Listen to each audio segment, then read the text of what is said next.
Hello, and welcome to episode 8 of the Lost Decades podcast. I'm Austin, I'm Andrew. and this episode we will be discussing the years 800, sorry, 1830 BC to 1800 BC. So 30 years, 3 decades, and this is an episode of endings, It is of goodbyes, title screens. because we are going to see the end of not only the 12th dynasty of Egypt, but also just the whole Middle Kingdom, which didn't really last all that long. And then we are going to see the end of our good buddies, Isin Larsa, the Isin Larsa period. I know you guys have been obsessed with them, so that's why we try Yep, to focus so hard on them. with Gungunum and Ishbiera, all our friends. We're waving goodbye because there might be a little baby boy named Hammurabi is about to be born by the end of this episode. I don't know exactly what year he was born, but it's coming up. I know when he became king. Tell me, when did he become king? It's Uh, like 1792 or something. yeah, 1792. Mainly because, spoiler alert, with a lot of these guys, it's really funny to go through Issa and Larson and be like, wow, 1792. They all have something going on. And I'm like, Yeah, oh, they're yeah, really that's, busy. that's what's going on. Um, yeah. So, do we want to just start? Actually, wait. Before we get to Egypt for Amenhotep, just sharing my screen there for you video watchers. Um, I've read something interesting. So this is a little bit later on in the episode. We're going to talk about this guy Rimsin, who is a Larsa king who conquers Isin. Spoilers, that'll happen. But when he conquered the city of Dunham, there was they think that I think what essentially their theory is that people wrote a story to celebrate it. It's almost like writing a song to like celebrate something. They're like writing this myth to celebrate conquering this city and like the founding of the city, um, which is I guess they're founding it even though they're conquering it. They're like reestablishing it as a new kind of thing. But anyway, this myth is called the Dynasty of Dunham, and it's a myth where it's about it's like generations of gods. It's like the Silmarillion. Oh God, I can't say that. Silmarillion. I think that's right. The Lord of the Rings book. I was That's about to about. say Lord of the Rings. Is that where this is going? I just cannot say that. But just the concept of like an entire book or a myth that's just a list of kind of like these are all the gods, and this god is the dad of this god.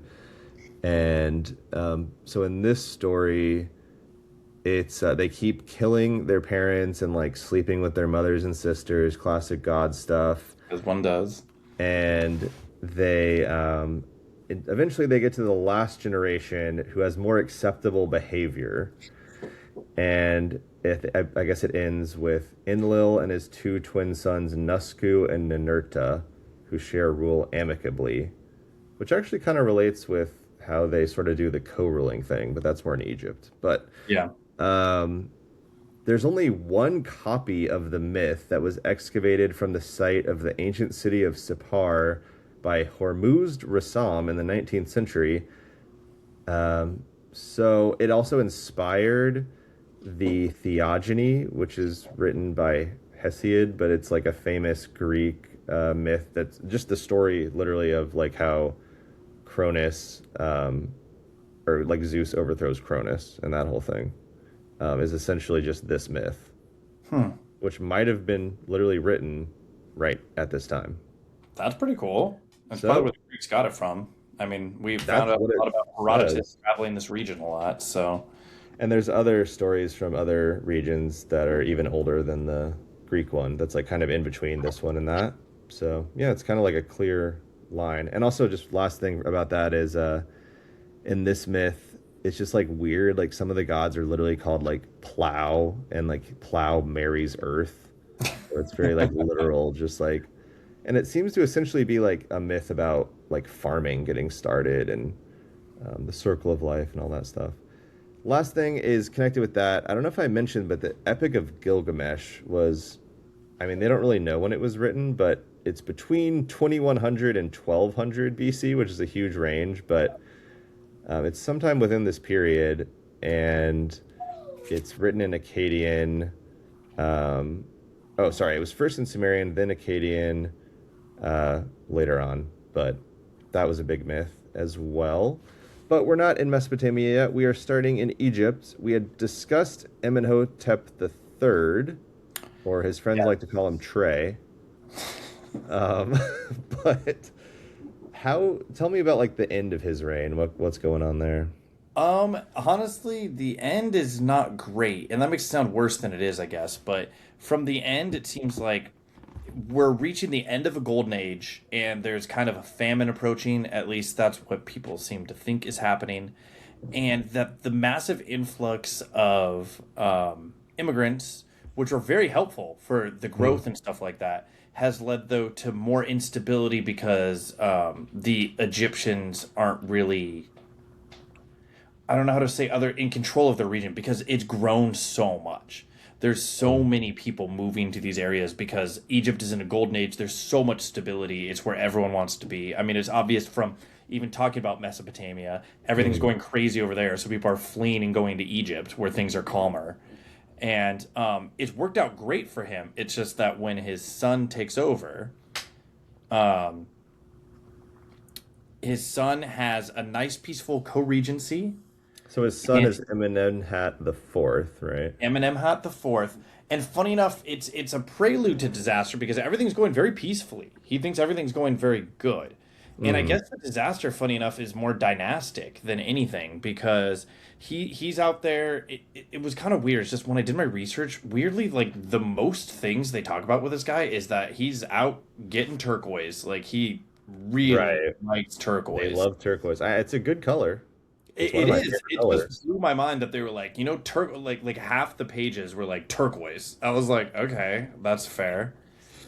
Yeah. Um, And wasn't Amenemhat the Fourth like a little kid or pretty young? the thing is, they don't know. In fact, the one Okay. thing they were saying is they don't know if he was like a grandson or a son or a stepson. They Mm. know he was his heir in some way, but yeah. And so he Okay. also did, a lot of people liked him. He did a lot of trading with Lebanon, obsidian, and then turquoise with Mm. Sarai, um, kind of like near, yeah, the Levant, or not I even do Levant. think it's cool that ancient people were using meteor metal, like metal from space. Like that's That is pretty isn't cool. that I what honestly didn't obsidian know is, about right? that. That's What? what obsidian is, isn't it? Am No, I wrong? obsidian is the lava rock.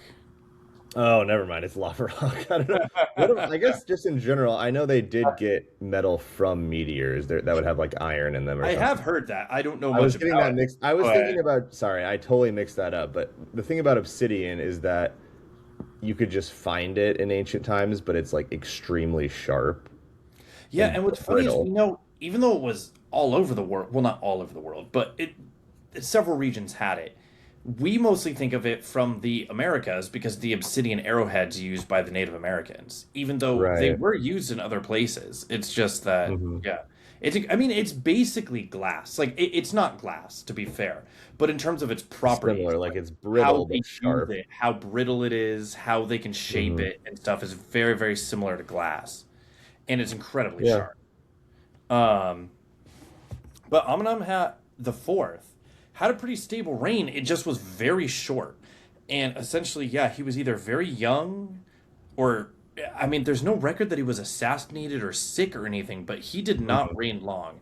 I believe it was. I have the reign here. Yeah, he reigned for 8 years, and they said some people think it might even be less than that. That they think that it could have been. This is what's debated: is Hmm.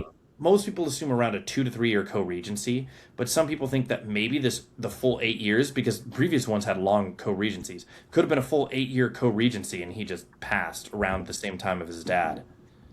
And the main thing is that his sister, Sobek Nefru.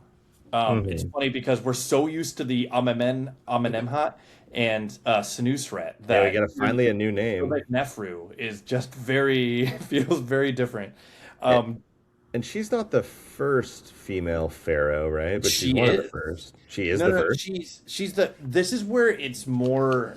I don't know if it's semantics or Oh yeah, splitting you're hairs. right. She's the first female pharaoh of Egypt. What they were saying though is during the intermittent period, there were a couple female pharaohs, but they never ruled all of Egypt. It was either upper or lower or a small section. She was the first of all of Egypt. So this And is insane because I'm not even really putting this together till now, but it's like in one episode we have the entire fall of like a stable Egyptian kingdom. It's going to go into like an intermediate period. Babylon is rising. Hammurabi. So I was saying, so since he's ruling in 1792, that means he's alive right now. By 1800, Hammurabi is alive. yes. He's at least born at some point. And we have the first Egyptian woman pharaoh. Yeah, and they said that the interesting thing about it is even the ones during the intermittent period typically would fashion themselves more as men. Like even though they're women, they would kind of be like, They "Oh, would I'm like like hide it a a little bit. man." And all I mean is in this case, they actually said they changed the titles to instead of son of Ra, she was the daughter of Ra or female Horus. They said she didn't hide that she was a woman. They would Hmm. show her bust, they would show her more feminine features. They wouldn't try to be like, "Oh, she's basically like a man." She was very Well, that proud of. makes me think if she's basically the first, then maybe later on they don't want to do it because they because she didn't rule for very long. So they're like, we don't want to. That didn't work out for her. It could possibly be that way because again, they don't really know. Some of the other issues I heard was they said there was possibly some male successors, but they were more distant, and so she was Hmm. kind of trying to push herself as the main person. And again, she only Yeah. ruled for 4 years, and it's not really on her either. I mean, she passed. I don't know if again from my research, I can't tell what was going on, but her and her brother died seemingly pretty young and with no heirs. Her one of her biggest accomplishments was actually finishing that labyrinth of Amenemhat III, the one that we talked about. Herodotus kind of exaggerated, but she finished that. Um, and Right. what they talk about is she did have control of all of Egypt, and Nubia was very fond of her. She controlled the forts. There weren't any incursions into the land, so it showed that it wasn't just like the last queen of a dying empire. She controlled all of it. She had full control, and it wasn't falling apart. It was just that after she passed, which we'll get into more next Hmm. episode, but after she passed, things pretty much fell apart since there was no clear succession. No one really knew who was coming next. Yeah. And we don't know a lot of this stuff because, history Well, is her written and her brother's tombs type have thing. not been found, neither of their pyramids. Wow. Yeah. And, whoever, because no one really takes over because it's going to enter more of a mixed up period. But yeah, so they either chose not to write it down or there was just too much going on to really. Well, there's an Asiatic dynasty coming, but they don't rule all of Egypt. That's why it's an intermittent period. We have Well, multiple. that's basically the Canaanites, right? Like That's what's funny is, and Hyksos. that's very my own problem with my notes. Everyone just can refer to them as Asiatic. So I was like, But is that like the Hyksos or is that something else? I'll be fully honest. I didn't Okay. research much of the next dynasty Okay. because I figured Yeah, next we'll episode get probably to it. We'll cover get to it more next because time. for But perspective, everyone, she dies in she died. Oh, sorry. She dies in 1802. So we're right, right at kind so of the right, cutoff. I feel like right on it's the better to cover edge. next episode the two new dynasties, potentially three that all pop up at the same time. Yep. All right, so that's Egypt. We had a nice time. Egypt had a nice time conquering a lot of land during the Middle Kingdom, but time for some other stuff to go on there.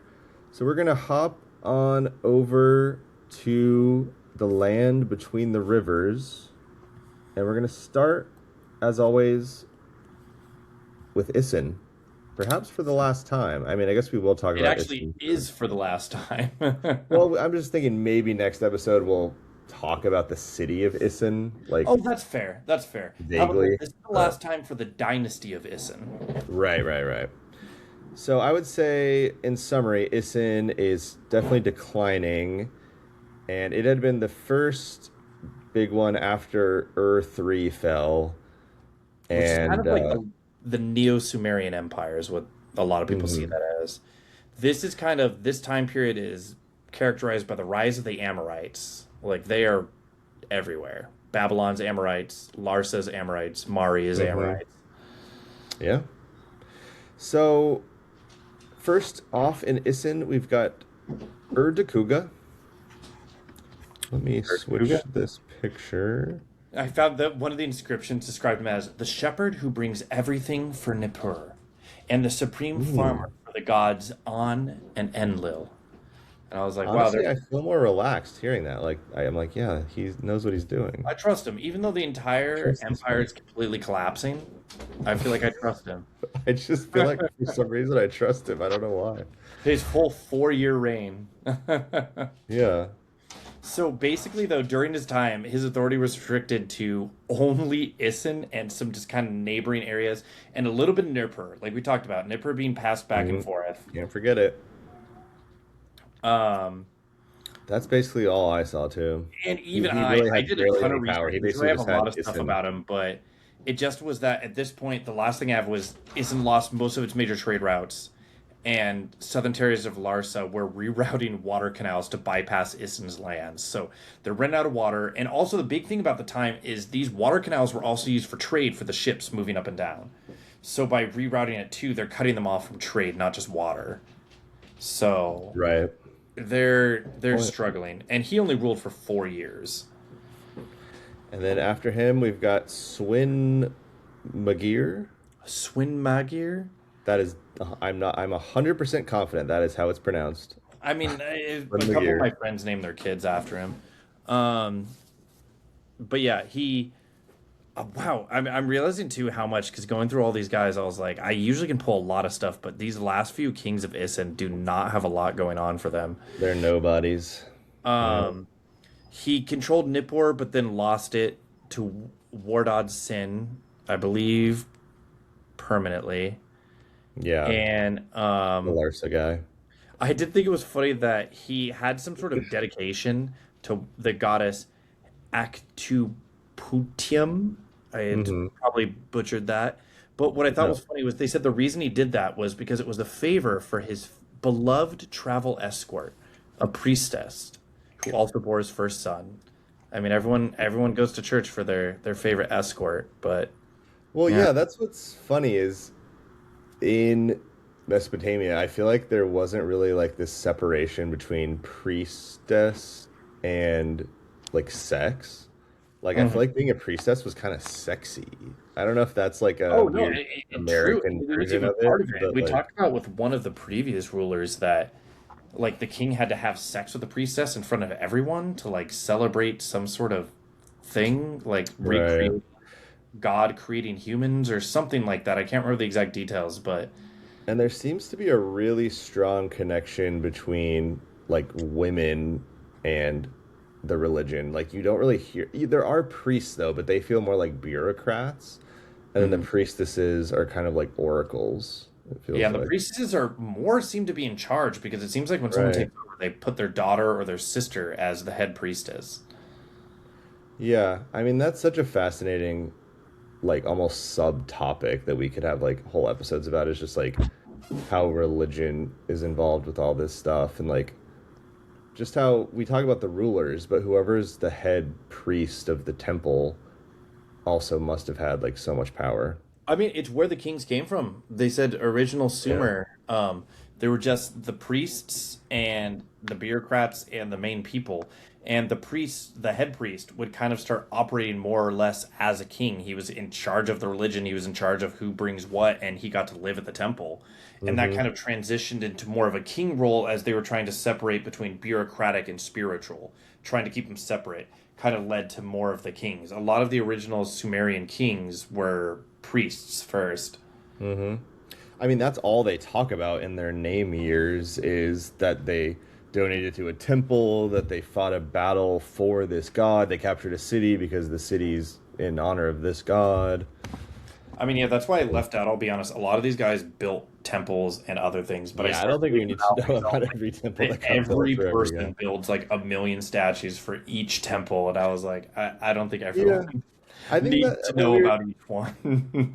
yeah, we've kind of been talking about it, but I did want to say it. It's going to be interesting to see like the format of this podcast will change where like right now we're so zoomed in and we're getting so much detail and then as we go further and further we'll be like zooming out more and more and more and it'll just kind of um, be different. We'll like know about way more of the world, but we won't know about each battle.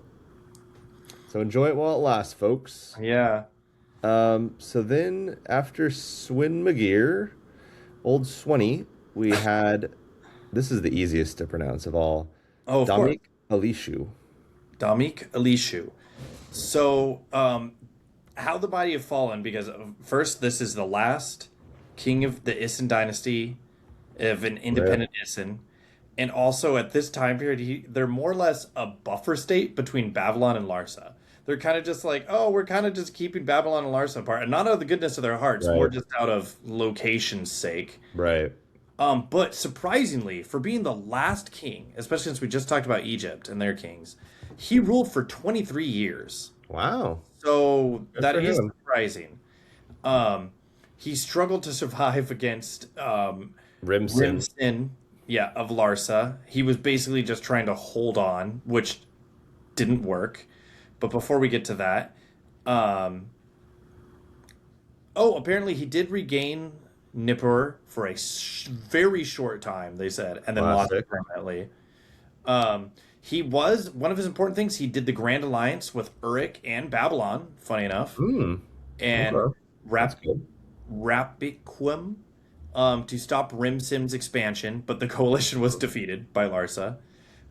He tried to build a massive wall. Well, he succeeded in building a massive wall around Isin, but it was not successful in keeping out Larsa.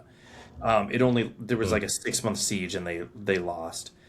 Funny enough though, they said through this entire time, even though they didn't really control Nippur other than tiny little bits, they were still stylizing themselves as king of Sumer and Akkad Swear to God. after all this time.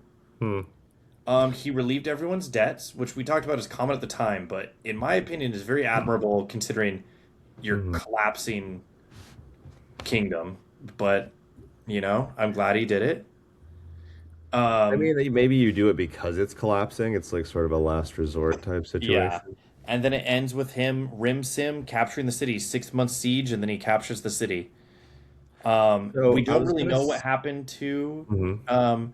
Damik Ilishu, but it's pretty safe to assume he died. He He was probably probably died. executed, but we don't Yeah. actually know. There's no record of what happened to him.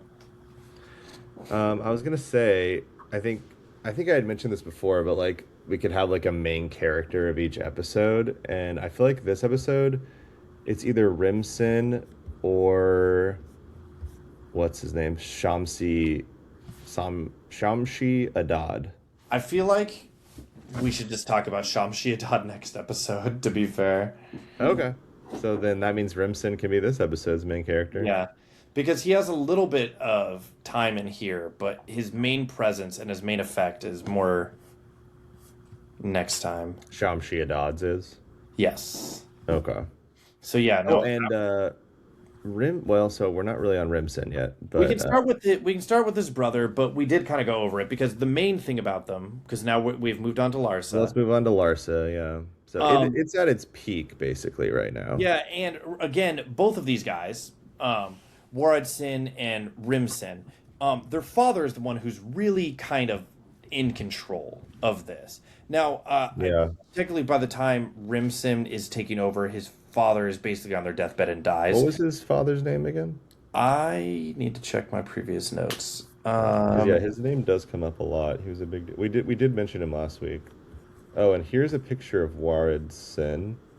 Oh no, sorry, this is Rimsin, but I'm gonna show you early. This is a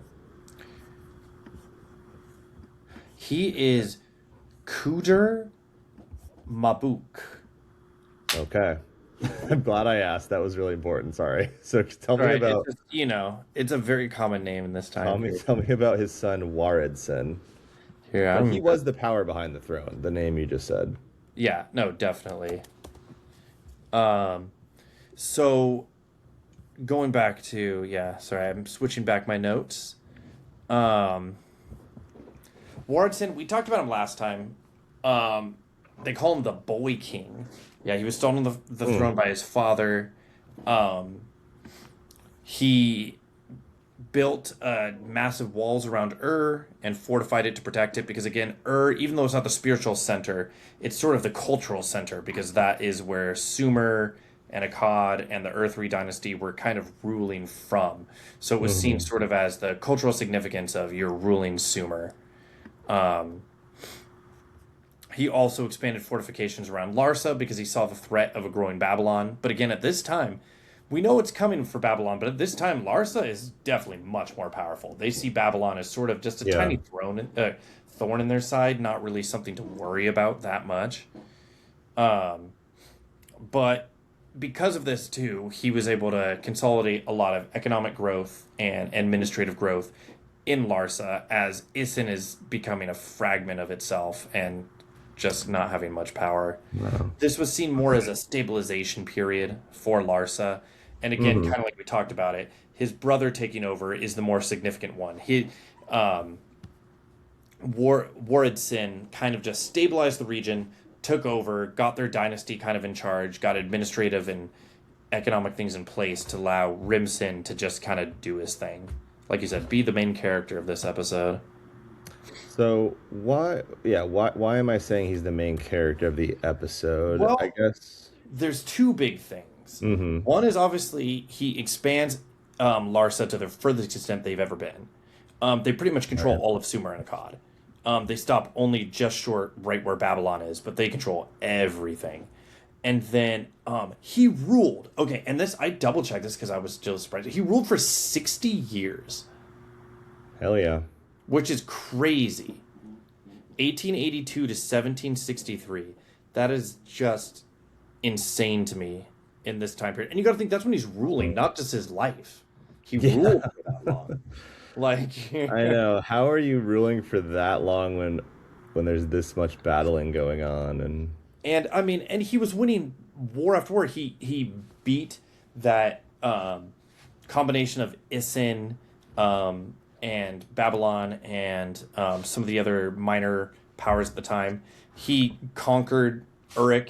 He like conquered Eshmuna? Isin, that again had been the dominant power before Larsa came up. Now, Gungunum, don't get me wrong, Gungunum did great, put him on the map and stuff. But Gungunum was still fighting against Isin with all his might, and Isin was holding its own. By the time of Rim Sin, Isin is straight up gone. They've Mm-hmm. completely consumed it. They're cooked. He built the Tigris Canal, which is just a Mm. massive thing that completely transformed the region near Larsa in terms of for agricultural and trade, and just really helped with that kind of stuff. Expanded the city. The city became so big. They said rival city states became worried about it, not even just from its cultural presence and its significance, but also just the size of the city. They said they consume so many resources. They need so much trade. Everyone goes to Larsa because it's huge. Mm. So why would you ever not? Why would you go anywhere else? So I don't know. I think it's Yeah. pretty cool. No, it's He can't put fascinating everyone that to like we think of like the Tower of Babylon as like such an ancient idea, which it is, but like rest. Babylon would have seen Larsa as their not I mean it's not like that much before them, but it definitely influenced them. So, not to go too much into Rimson, because we're probably going to be talking about him a little bit next episode, because he is the major opponent of Hammurabi. Um, but yeah, Say his name again is who? Rimson. Oh, Rimson. Sorry. Okay. Yeah, the one we're talking because Hammurabi is, coming in 1792 and Rimson isn't dead till 1763. So they've got a lot of That'll beef be cool. A to good. work That'll out. be a good face-off. Yeah. I mean, we're talking about the main character this episode plus the main character next episode. We'll see how that goes down. This is like Iron Man versus Captain America right here. It is, except Iron Man should have won that, but that's just my personal Okay. Oh, controversial take. controversial take. Yeah, I we're didn't gonna like get Captain hate America comments in that now. movie. All right. So should we go in that case to Babylon? That's what I was kind of going to move towards. I have a little bit about Mari also, but I was going to move into All right. Babylon. Well, let's just do Babylon. We keep talking about Hammurabi, so he's not. He's not even. Well, I let's mean, start with by the end of this Hammurabi's episode, he'll be a grandfather. kid. Yes, Yeah. his grandfather Appleson. The apple doesn't far fall from the tree. And so Appleton was the one who kind of took Babylon from a minor city-state into a regional power. To be fair, a rising regional power, but still a regional power. He first started constructing the new walls of Babylon, which were like a massive defense, which I'll be honest, at first when I heard that, I was like, wait, the walls of Babylon, that's like a famous thing. So I looked it up. No, those are the ones that are under Nebuchadnezzar way later, like 600 Mm. BC. But Oh, this is still the beginning of that. Not any of what you would see if you go to the museums in Berlin, the ones that mhm. to go on that tangent. I know you wanted to take me to, and I was so bummed we couldn't go because it was Yeah, I think closed. it's at the Pergamon. I know we Yeah, gotta it go was someday. closed when we were there. Um, but it is the recreation of the walls, but not those walls. They are walls of Babylon. They are very fortified. They are very strong, but they are not the famous ones by Nebuchadnezzar. But they're the beginning of that. Um, and he focused mainly on military infrastructure. Kind of, I even wrote down transitioning from peaceful settlement to a militarized state, which kind of makes Right. sort of being like, we see how things are going. We see Larsa's ambition. We see Mari's ambition. And we are not gonna just sit idly by and let ourselves get consumed by our neighbors. Hmm. So they focused a lot on the infrastructure, and a lot of the stuff that him and his son did led to Hammurabi's success by putting everything in place for him. So he Right. managed. Someone like Hammurabi, or I mean, it's very hard for like a conqueror like that to just come out of nowhere. Like even like Alexander the Great, like Oh his yeah, dad was powerful too. Alexander the Great. His dad did so much stuff that doesn't get talked about enough that literally paved the way for Alexander the Great that could just not have existed without that. Yeah. It's crazy. So it's And crazy. that's Yeah. what's nice about this. You can see how it's almost like they know Hammurabi's coming, even though they obviously don't. It's just funny how they're laying the groundwork. They're just like, someone's going to use these things. Someone's going to use Mhm. these roads that we built and these canals to move their armies. Someone's Man, going to use these new military buildings we've built. Like, they're ready imagine for it. the concept of like looking to the future and like building infrastructure so that like your grandkids could use it to like do cool stuff. That'd Yeah. be so, it's so hard to imagine. I can't even imagine doing that. Why would No. you do that? Why plant a tree when you could cut down a tree? It's like the same Yeah, we thing. need the tree. We need the wood. Yeah. All right. Then we go to Hammurabi's dad, also known as Sin Mubalit. Which is funny that it's a sin. And all I mean is that I feel like it's mostly been Larsa and Isin that's have the sins in their name. So it's funny to see Babylon going this route. I'll be honest, I don't But, know what it means, even after all this time. I haven't looked up what their names mean per se. but I But mean, obviously, Sin is one of the gods, it's and more of a Sumerian name though, or potentially Akkadian. And they're in a Akkad, if you will, but they're more north. yeah, I just wonder if like maybe as they're growing, or just I mean, they are kind of close to Isin, right? Yeah, and that's what's funny about this. Sin Mubalit captured Isin actually before Larsa did, but Larsa immediately captured it. To be fair, Isin didn't. I mean, Babylon didn't really want Isin per se. They just were like, we really don't want Larsa to have it. We can see this expanding Larsa. I mean, they teamed up with Isin initially to try to stop Rimshin and completely got their asses handed to them. Right. But he was able to flex that Babylon was not the tiny little city state it was before. It was a regional power that could hold its own. It might not be at Larsa levels, but it wasn't just going to roll over and take it. And Um, he's eventually gonna actually abdicate, right, from probably they an say they don't illness. know. When I looked at it, is he either abdicated or this is what was funny. It said he abdicated or died in favor of his son. I don't know if that means like ritualistic Like suicide. I killed don't know how you himself? die in Yeah. favor of someone. You're like, my son's so great, I'm just gonna die immediately. Who knows? That's But crazy. he dug a bunch more canals to ensure agricultural surplus and have waterway security for the growing population and traversal of the military, which I thought was interesting. Um, Hmm. it was super smart. He Well, was it's sort thinking, of like how the highways were built so that yeah. like an airplane can land on it. Oh well, not even that. I was gonna say. Or I thought you were tank, saying right? Hitler, how he built a lot of highways like the Autobahn and stuff. He said, "Oh, this is just so people could transport," and he realized he actually was doing it because it was an easy way to move the army and the tanks and stuff through Yeah. their terrain. Um, and he had a 20-year reign, and he literally took them from, again, if the previous one took them from a local city state to a regional power, he took them from a regional power to a top tier power, a rival of Larsa that Larsa was clearly taking notice of. Mm-hmm. So I don't know, it says equal Good to job. Larsa, Elam, and Assyria. So they were up there. All right. Well, we will definitely hear a lot more about that little town of Babylon. Next up, I had Uruk, and I don't know, the ruler Rim Anum, and they briefly had independence. Did you see anything about him? I'll Or be honest, I didn't research much about Uruk because it did gain yeah, independence, but it was quickly being passed between Isin, Babylon, Larsa, and being independent. So yeah. These last couple, I just wanted to kind of like brief, just be like, this is also happening. Like, there's the city I hadn't really read much about called Eshnuna. That was also a city state, I guess. I don't know when a city can be considered a city state, but I I guess when it I has more than just the city, maybe. I think it's Uh, when it's independent, and be honest, don't quote me on that, yeah, but that makes that's how sense. it That makes feels. sense. Um, so I don't know. It was a significant power at the time, and it apparently had its own law code. I mean, we already kind of talked about the law codes, but it probably Yeah. had a stronger law code, and it was right in between Babylon and Assyria, so that's one reason it never got too powerful.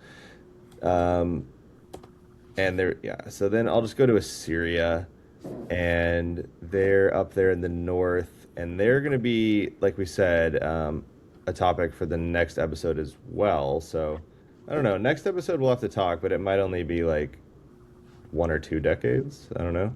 Yeah, we Uh, haven't decided because to be fully honest, Hammurabi's coming. He's a big deal. He ruled he's for coming, 50 years. and we said So we're saving Shams Shiadad too. So yeah, and that's what. And Shamshi Adad yeah, also was a big player, and he ruled for yeah. like 30 years. So it's a lot. We'll figure it out. We got it covered. We'll figure it out. But it's you guys should be excited because it is two very important people. Because I don't want to go into it. Hmm. I said that, but Shamshi Adad is considered the founder of he didn't found Assyria. He didn't start their dynasty, but Hmm. he's seen as the first one to claim that they should rule all under the skies and the clouds, and that Hmm. he kind of set them in motion to be the future empire that they become.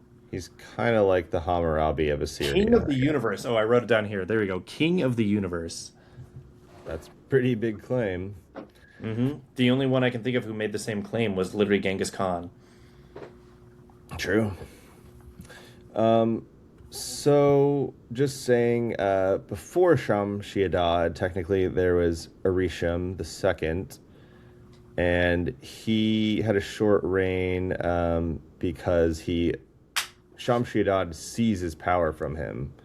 And he had represented the older Assyrian merchant city tradition. So they were really a merchant city. I think I had mentioned in the past that I think they even had sort of like a colony in Turkey that was sort of like a trade hub. But now Shamshi Adad is the guy that's going to transform them from, what is it, like plowshares into swords or something? Like, Swords I to don't know. plowshares. I remember Yeah. Uh, that. so Magic that's really fans must out be what I'm thinking of. there. So I don't know. just to list off, there's also the city of Mari. Did Yeah, you? because we got Yagid Lim. That's what got me into Shamshi Adad. Was Say Mari at this more. point had been completely abandoned. It had existed before, but pretty much been abandoned because of several raids and Amorite nomads coming in. And so Yagid Lim, who was actually from a different city, um, ended up coming here and essentially making it his capital, and founded the Lim Hmm. dynasty. Um, but this was, you got to think, during the time of Babylon and Larsa rising. So he was kind of just trying to establish his stake in the Middle Euphrates region, which is something we don't talk about a lot, but kind of just trying to. And to be fair, he laid good groundwork, like we've mentioned. Good fathers laid good groundwork. So he had a lot of military buildings built, a lot of canals, a lot of irrigation and stuff like that to provide food and transportation. Um, and apparently, when I was doing my research, they had most of the knowledge that we have is from these Mari archives that were covered in 1930. So before that, we didn't know anything about this place. We really didn't know about. Crazy. Yeah. So this is kind of new-ish. I mean, we're talking about 100 years ago, but still, I don't know. I I just think mean, it's interesting. it is crazy that like in the when they first started doing archaeology in like the 1800s, they really did find out so much stuff that they didn't really know, or things that they'd only heard about in the Bible, and then all of a sudden they're actually finding they're translating Egyptian hieroglyphics, and that would have been a really cool time to, I guess, be alive and be like interested in history because you would suddenly have so much Yeah. coming out. It's sort of like now I feel like the equivalent is sort of like there's been kind of a lot of cool stuff based on like DNA and like genetics and stuff that's been kind of interesting, but it's like a little bit more confusing, I feel like. But anyway, Oh, the last hopefully thing I want to we. say about Jagged Limb, because it sets it up, is that Mhm. he had a beef with Ela Kabu. Wait, is this Star Wars or what are we talking Yeah, about? the father of Shamshi Adad. And the main reason, though, is they essentially had an alliance. And they were not. Ela Kabkabu was going to go to war and essentially was like, hey, Mari, are you going to help us out? And Mari was basically like, yeah, we're totally going to help. And then didn't help at all. So it caused a Oh. big beef between them, which leads more into his son, for both of them, Shamshi Adad, and then in this case for Mari, is Yadun Lim, who was honestly the greatest thing that happened to Mari, besides, I guess, the eventual conquest. But he introduced the Babylonian language and writing style as their administrative standard, as a way to like get everything united, kind of consolidate Oh. power, be more of a regional power. And he also started doing the Akkadian year name things, which Hmm. for historical purposes is great because it lets us know exactly what they were doing all the time. But he was able to take Mari and take it from where they were and expand it literally all the way to the sea. They call it the Great Sea, but the Mediterranean Sea. He was able to get there, and I guess he famously said he Hmm. washed his sword in the waters of the Great Sea. Um, I think, yeah, other people would say. I think Sargon of Akkad was the first one who said that, maybe. And Probably, I could see that. It's probably, him referencing that. yeah, no, Um, I think it became a tradition. Yeah, that's cool. but so he campaigned against nomads. He was able to just expand Mari to its massive extent. Wow, so that He was was, Zimri Lim. no, no, no. That's the next one. This is Oh, Yadun Lim. oh wow. Um, he got tribute from a lot of the Syrian city states. Again, he took Mari from a little thing to this huge thing because his dad essentially established everything for him. But his biggest downfall was again his rivalry with Shamshi Adad because their dads had that beef about not helping each other during the war. And so eventually Shamshi Adad took over, but not before the most insane thing, where apparently, um, at least the information we have is Yadin Lim was killed by his servants, but they believe potentially on the order of his grandson, or sorry, his son. Um, and then his son took over and was like, "Oh, I'm going to rule," but was quickly conquered by Shamshi Adad, who was, king of Assyria, and it was kind of put in their place. And essentially, the main reason this matters is it seems weird to say, oh, Mari got so big and then immediately died. This laid the groundwork for Assyria to kind of take what was done with Mari and consume all of that and essentially spread them out to be a much larger power. It's funny. It's like just like we were saying, but even with like people, it's like everyone's influenced by someone. Like every like artist and director and everything, they even if you think they invented something, they always had someone they feel like they almost stole the idea from. And yeah, even with this Mari and Assyria. So yeah, so I know it was short-lived. Mari was kind of short-lived, but I thought it was important because it came from Yeah, no I honestly did not read about that at all, so I'm glad you brought it up. and then gets conquered by Shamshi-Adad, which leads to Assyria gaining so much land and so much influence and power and the Babylonian language and stuff and putting them on the map. I know they're literally like not on this map that I'm looking at. Like Yeah. it's just from like a little bit before. All right, here's some puppies. So I think it might be a good sign that we're coming to an end of the episode. But um, next time, buckle up for a good one. And I did want to touch on, I had shown this if you're on the video, but I did think it was kind of interesting to look at just the ranking of the kingdoms or whatever you want to call it, the city-states. And it's just by area of land, but it's a good, I think for this time period, if you control a lot of land, that essentially is the same thing as having a lot of power. But it doesn't, I don't think it shows anything too exciting, but it is showing how Assyria is You on can the see it right there rise. from 1810 to the 1800. You see how Mari is on the list up top, Hmm. in 1810. And then it's completely And gone then by it's gone, and 1790. Assyria's at the second highest because Assyria's just like, oh yeah, we Wow. just took all of that now. Like Yeah, that's they all up jump now. up. That Assyria jump is one of the quickest of all this. Yeah. And let's see. Anything else interesting here? That Elam is still so big because we don't talk about them much, but We they're never talk very about much Elam, background yeah, but they're players. there.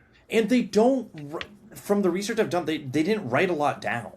That's the thing is So like I think we must have evidence like okay, like they were here in this huge area, but just the fact that they happen to just not write things down, we just don't know anything. So it's like, all right, they were here, we have the pottery, but we literally just don't know the names of the rulers or anything. I mean, some of yeah, them, but yeah. Yep. Let's see. Ebla completely drops off in 1820. We haven't really talked about Ebla, or Quatna. I don't even know what Quatna is. So anyway, this is going to start shifting. By 1760, it's just straight up Babylonian Empire, and they're going to be up there for quite a while. yeah, So yeah, we're kind of at the period where I don't know. After this, Babylon just becomes such a big name. Even if there's later empires, I feel like they still want to control Babylon. It's almost becomes like Nipper, where it yeah. becomes this city that you want to control and like use the name of and everything. And of course, don't forget, there's literally the entire rest of the planet. So Yeah. just We've been to kind end of on focusing that on the note. big things because a lot of them, there's just not, it's hard to explain, but there's just not It's a just, lot. yeah, I mean, we just don't have written evidence, so we're only one podcast. We can only do so much. All right. Well, follow us on Instagram at Lost Decades Pod. We're also on YouTube if you are listening to the podcast. All right. Next episode, we will cover probably 1800 BC to maybe 1780. We'll have to talk, but We'll decide. something like that. All right. Until then, get lost.